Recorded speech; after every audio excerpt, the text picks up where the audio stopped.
approcher sans trop de précaution, ben non, on en prend, mais quand même, c'est très vite. Très vite, ce monde quantique, avec ce qui se passe, cette finesse incroyable, si on touche à peine, il revient à ce qu'on appelle l'état macroscopique. Il revient au monde normal, enfin le monde humain. Le monde humain, ce qui se passe à la surface de ça, c'est le monde humain. Et à l'intérieur, il y a plein d'électrons, plein de choses qui bougent. C'est assez bizarre. Je ne sais pas si vous réalisez que vous n'êtes pas désintégré, là, vous êtes humain, vous tenez. Mais quand on regarde le monde quantique, c'est stupéfiant, on regarde très près, on dit mais c'est pas possible. Ça bouge, ça éclate, ça change tout le temps, et nous on est là et on est stable. Enfin, à peu près. Voilà. Et donc, justement, stabilité, décohérence. Un système quantique,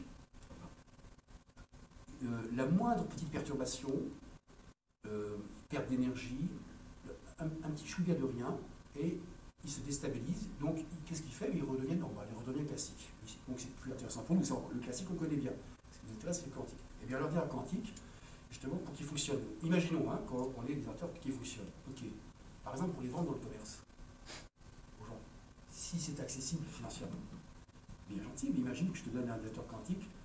Alors actuellement, il fonctionne, on va dire, à des températures voisines du zéro absolu, c'est-à-dire presque moins 273 degrés Celsius. C'est vraiment très froid. Bon, déjà, alors il faut déjà assurer ça, et puis après, les gens, évidemment, on leur mettrait ça en main, on est quasiment certain qu'au bout de quelques secondes, ça ne marcherait même plus. Donc ça pose d'énormes problèmes, même pour les chercheurs. Ça sera...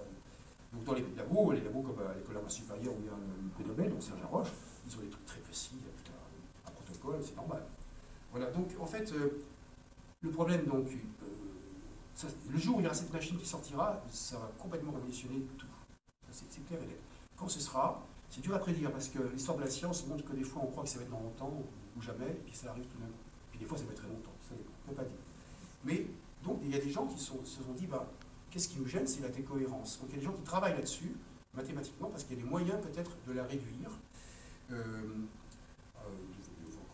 Alors en séparant, différents éléments, en les isolant, et puis en faisant agir dessus, ce qu'on appelle une correction d'erreur.